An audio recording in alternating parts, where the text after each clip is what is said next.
Hello, everyone, and thank you for joining me today for another episode of Financial First Aid.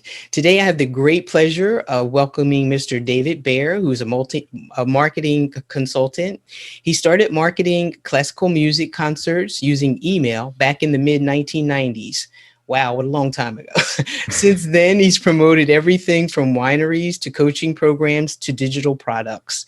Many of his clients are in the financial, consulting, and wine industries, though he also works with several other types of businesses as well. His clients hire him because he creates simple, systematic marketing programs to increase their revenue. He helps them identify ways to generate more leads and qualified prospects. He helps them create campaigns that convert more of their prospects into sales. He helps them save money and time, and he reduces confusion and overwhelm. That's fantastic.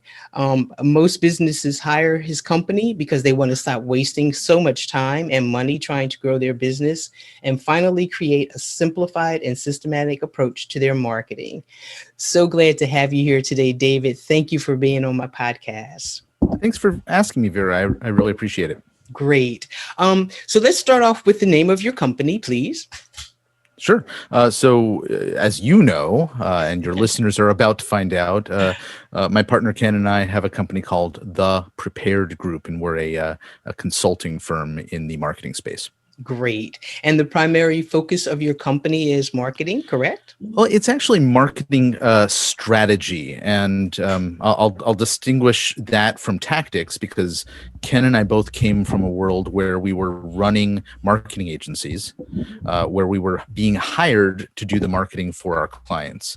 And in that world, and this is sort of, we're on a mission right now to change what we think is broken in the marketing world. Most businesses think about marketing, and we're going to get into this in a lot more detail in a few minutes, I promise. Most businesses think about marketing very tactically. What is the thing I need to do to get more customers, clients, patients, et cetera, and are very bad at thinking about it strategically. And we saw this as a problem that we wanted to fix, and so we started a marketing strategy consulting firm, which is really all about how do you build the systems to make your marketing work, stop all the waste of time, waste of money, et cetera, and maximize your revenue. Okay, that's excellent because I think really what you're talking about is more targeted marketing than kind of being all over the place and developing a strategy. So whatever company you're, promoting or marketing for actually gets to the point and to the right people. Is that right? That's a big piece of it. There's other pieces as well in terms of where you're focusing your activities. It's, by the way, big hint here, not always focusing on getting more customers, clients, or patients, but thinking about the relationships you already have, and that's where a lot of businesses go wrong. Mm-hmm. And so, what motivated you to begin your journey of entrepreneurship? Loss of a job. Okay. I'm what I call an accidental entrepreneur. I was the marketing director for a major wine importer, and the company imploded, and I found myself, without work. And I had recently moved from New York to Portland, Oregon. Had this job for a few years, and I could not, for the life of me, find another job without having to move to another market. Okay. And I fell in love with Portland, as anybody who ever comes here often does. I don't know how I said anybody who ever comes here often does, but yes, most people who come here like Portland a lot. And so I didn't want to make a change. And I was there on LinkedIn one day, getting accosted, is the word I will use now in retrospect, by people who were they called themselves franchise coaches. Okay. Trying to sell me on the idea of becoming a business owner and how easy it would be. Okay. And so that is actually how I became a business owner the first time, was simply by it being suggested through somebody who was trying to sell me a franchise. Okay. And did you buy the franchise? Yeah, we're gonna get into that in deep because that is actually both my introduction to being a business owner as well as my financial downfall was that franchise purchase. Oh, okay. So, let's tell us, about what happened or what didn't happen or what should have happened. Yeah. One of the things, and you may know this if you've ever dealt with folks who have owned a franchise or have taken the same route that I took to purchase it. Mm-hmm. One of the things that, and I think I can't remember, was it the word accosted that I used a moment ago? Yeah, that's right. what you said. One of the predatory tactics, and by the way, I'm not mad at the franchise world or industry, but there are some things that I think I went into very blindly that others who are going down this path need to be warned about. That's good. Is that they say, oh, it's super easy. Even if you don't have any money, we'll show you where to find the money. Okay. And the place where they tell you to find the money for the most part is self-directed retirement funds. Oh, so really? You take all of the money that you have been stashing away as an employee, right, and you engage a firm and you talk to an ERISA attorney, and Yep. suddenly your life savings for retirement is redirected into a self-directed 401k right. that has the ability to buy the business for you. Mm-hmm. And so that's exactly how I funded the purchase. And it's a very, very, very common practice in the franchise world. All right. And it ultimately, it all disappeared. It all evaporated because of the challenges I had in running that business. Mm-hmm. And exactly what were you selling or offering? So I bought into a new franchise at the time. And this was, I'm trying to think when this was, 2010 or so, somewhere around there. So 11 years ago at this point. And it was a business that was before its time. Okay. It was a food delivery business. Wow. Where we made the food in a central kitchen. We had subscribers who would sign up and say, yes, I'd like, you to deliver dinner on the following schedule. Right. These things are much more commonplace these days, particularly, this past year during the COVID experience. A lot of people have bought into this, but this thing was way before its time. And I loved the idea. The concept was great.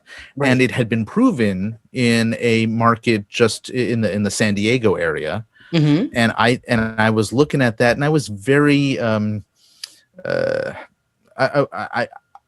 I was not detailed enough in the things that I needed to think about as I was going into this business. I looked at it and saying, well, it works there, I can make it work too. And then I made a bunch of bad decisions about how to operate it, because I was trying, and I should have known this as a marketing professional, I was trying to replicate what was successful in the San Diego market here in a very, very different market. And everything I tried seemed to fail. And so I wasn't seeing the success that I wanted, and I did what many business owners do. I just kept pumping more money into it to try to solve the problem. Okay. And so with that being said, then what kind of happened that created this financial debacle? This may be a familiar refrain. The credit cards. Okay. So first we used up all the savings on the purchase of the franchise license, on the purchase of all the equipment to run the business, and then I needed to continue to operate the business at a loss while I was working on amassing a client base, customer base. Right. Absolutely. And so I kept just racking up the credit card bills in order to keep going. And because I had to make meals for everybody. I had to employ delivery drivers. I had to do all I had to rent the kitchen, the commercial kitchen that we were using. Right. And so there were sunken costs, necessary expenses for the business. Right. That I just couldn't do without, and I had to figure out, how do I get more customers. So Right. I kept pumping money into marketing. Okay. So all of those things just it came to a point where I was looking at the trajectory of the spending versus the speed at which we were bringing on new subscribers to the service, and it just wasn't going to work out, and so I had to make a decision about how to exit as gracefully as I could. And then your exit strategy was? Well, it was twofold. One was to sell the franchise to a neighboring franchisee, so he would operate it.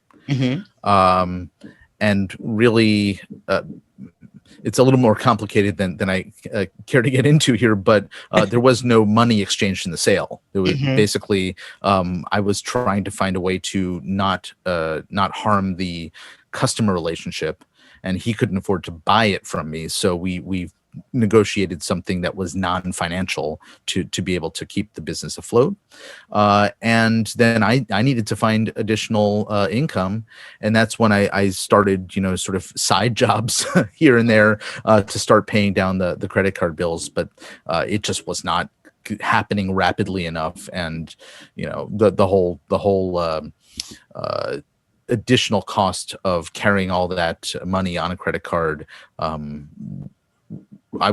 was no way to overcome that. And so ultimately, I head between, I was what is that, tail between whatever it is that is between whatever the other thing is, with your tail between your legs. I realized I gotta address this with an attorney who knows this stuff, and so we sat down with a bankruptcy attorney, and they guided us through all of the things that we needed to do, and we filed. That's a good strategy when you know that your back is up against the wall. So you filed a Chapter 7? I think so. It's been a while. Whatever it is you filed, you got your discharge, right? Yes. Yeah. Okay, and that's the main thing. And so after you kind of that whole thing floundered, a couple of things I like to ask. One of the takeaways that you have from dealing with the franchise idea, would you have done that differently and done a franchise, or would you have started some other type of business, do you think?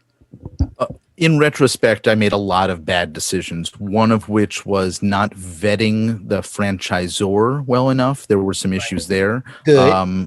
One of which was franchising in general has additional expenses that, that I learned had I actually invested in a franchise that had figured out everything. So here's the challenge in franchising is that the affordable ones, the ones that you can access for cheap compared to the ones that everybody's heard of, they are the new ones. They're the ones that don't have a track record that's proven at this point. Right. And I didn't really consider that.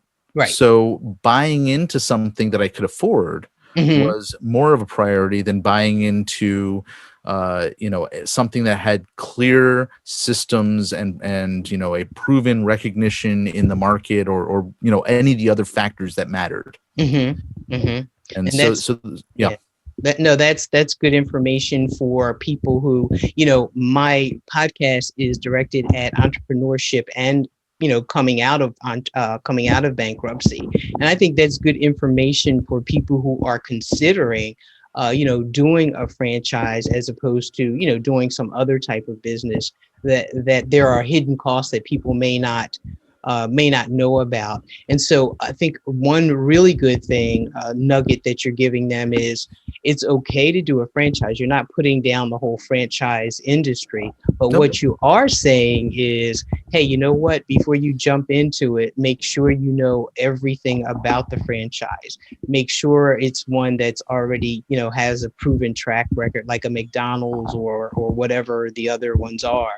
But just make sure that, they have systems in place. They have a proven track record. Of course, they're usually more expensive, but at least, you kind of know what you're getting into better. Yeah, so I would say, first of all, it doesn't need to be a big name brand that everybody in the world has heard of. So McDonald's is a good example, Mhm. but it's not the one that I would give. I would say, that I looked at some painting companies, for example, Yes. that I almost invested in. I looked at some actually a marketing training company that I almost invested in, and they had been around long enough that they had proven systems. They had existed in markets that were similar to the one that I'm in, and so had I thought about all of those things, it probably would have been a different decision. The other piece of it is the way that I bought the franchise. Hmm. Again, remember that there was somebody who positioned themselves, and I don't fault this person either, or the system, but you need to understand how franchises are sold. Hmm. I was approached by somebody who was coaching me through the process, and the way that she got paid was for she received a commission for the sale of the franchise. Okay. Well, new startup franchises tend to be the ones that lean on and utilize this type of professional, which Okay. means that if you're buying a franchise through somebody who is assisting you in the process, you're likely going to be presented with a lot of new and potentially unproven franchises. Whereas if you look at a different route, if you open up one of the entrepreneurship magazines and you see there's a few of them that do annual reports on best franchises to invest in, Right. there's plenty of comparatively inexpensive options there as well, Hmm. that have been established and have been around a long time. So Hmm. it was really this combination of the funding, the route that I took, the fact that it was a brand new and unproven franchise that I got excited about the concept, and it was a great concept. All of those things factored into the results that I got. Hmm. So then what did you do after you did the bankruptcy? Like, how did you get out of that? And like, what are you doing now that you're thriving, your business seems to be thriving. You had to take little baby steps, I'm sure, to get to where you are now. But let's discuss how you got out of that whole thing and where did you go from there? Sure. So, I told you that I was a marketing professional before, and I had been in marketing in the classical music and theater industries. I had been a marketer in the wine industry, so I knew marketing well. And all of this was happening around the time that Facebook advertising was emerging as an interesting marketing channel for a lot of businesses. And on the side of my franchise business, I was starting up a little consultancy, again, partially just to earn some other income because the franchise wasn't bringing it in. And so I started running what became a Facebook advertising agency. I would get hired to plan out advertising campaigns. Actually, I got hired initially to teach people how to use Facebook for advertising. Oh, And then nice. ultimately, they did what pretty much everybody does, which is they said, "Thanks, David. This was really educational. By the way, I don't think I can handle this myself. How much would you charge for me to, to do this for me?" And so again, unexpected entrepreneurship, Uh-huh. because I was really not planning on running an agency. I was planning on, and I did this. I created a bunch of courses that are still available online. They're completely outdated at this point, but in fact, I got a notification from Udemy this morning that I just got a deposit of like $86 or something from courses that I put up on that website 9-10 years ago. So I'm still getting paid for it, but That's wonderful. but actually anybody who goes through those courses, I really ought to take them down because a lot of that information is outdated. Uh-huh. um, but that's really where the business I'm currently in started, was around the idea of helping small businesses, first in Facebook ads, and ultimately, as I learned, a lot of them struggled with other pieces of marketing. And as I saw more of the picture, and I was a business owner struggling with this myself. So I knew full well what the challenges they were dealing with. I started to introduce some of these additional ideas about, getting more clear, more targeted around your marketing, finding places that, money is hiding right in front of you in your business, and where to really focus your efforts and your time and your money. And years later, I think 2018 is when Ken and I then decided to leave the agency world altogether and start working in the strategy space. That's great. That's a great way to move forward in your entrepreneurship journey. Now, at this point, you probably helped thousands of businesses and entrepreneurs, help them build their marketing strategies. What's the number one piece of advice that you might give them to either help them start a new business, or if they're already in business, how to build their existing business? Yeah, the number one thing that I think is really critical is, are you focused enough in what you're attempting to do, and for whom you're attempting to do it? So, most businesses out there are watching what the big boys do and spending money and time and effort needlessly on things that are not going to accomplish their goal, which is getting a new customer in the door, clicking on the website, calling them on the phone, however their business operates. And so if you really step back and you think about, who specifically am I helping? What am I helping them accomplish? Whether it's to avoid a pain or to achieve a pleasure, or the sort of the two different angles that you think about it. It's that's what businesses do. Right. We help address a problem or achieve a desire. This is true. And if we are clear about who we can help the most, or who we want to be focusing on the most, and then narrow that down in our messaging, in our marketing, tactical marketing, where we're marketing, what we're saying, all of those things, you're going to get a lot more bang for your buck, or for your time. And that's what I think most businesses either don't believe. Right? There's this belief that if I go narrow, I'm going to lose out on lots of business opportunities, and therefore I'm going to stay broad. And that's a major, major mistake. Okay. So they either don't believe it, or they believe it, but they're too caught up in the day-to-day of their business that they just don't devote any time to actually do anything about it. Okay. And so how would the prepared group help an entrepreneur? Let's say someone is just starting their business. How would the prepared group go about setting something up that would help them be, really meaningful, get their message out, and, as you just said, get more bang for their buck?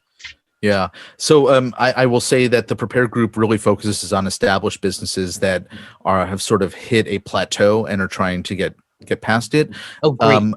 So that's a new entrepreneur is probably not my audience. However, I have tons of assets that I'm happy to share with them, including a 30-day challenge training that I did, which I'm happy to make available to your audience as my gift, which is all about how to effectively and appropriately niche, if you're Canadian or European, your business. Because that's what we're talking about, is how do you get narrow in the focus of what your business does and for whom. And I have a great training on that to really help understand what are the critical decisions. How do you do the proper research? How do you determine whether a path that you're thinking about is viable? How do you validate it? How do you then start defining the correct messaging? How do you know what the pain points actually are rather than just guessing? All of those things are in that program, and happy to share that as a gift. Oh, wow. That's fantastic. Okay, great. And so the focus of my podcast is to educate, motivate, and inspire entrepreneurs, or wannabe entrepreneurs. So number one, what would you tell the listeners to educate them? You've kind of already I think I just did that. Yeah, because you did. It really is about clarity, and the clearer you are about what you're doing in the in the mind not of you, because Right. most of us as business owners are caught up in the really cool thing that we do or the jargon of our world that we're in, but clarity in terms of the perception of your prospect. Okay. That is a really important thing. Good. Good. Focus on what your customers need. What they need, the language they use to describe it. There's a lot All of more those around things. that. Yeah. Right. And then how about to motivate them? For me, I'm very much motivated by seeing the smile or the aha on my client's face. Right. Because when I know that they get it or that they've achieved the thing that we're working toward, that's what gets me excited. Exactly. Exactly. That's great. And then to inspire.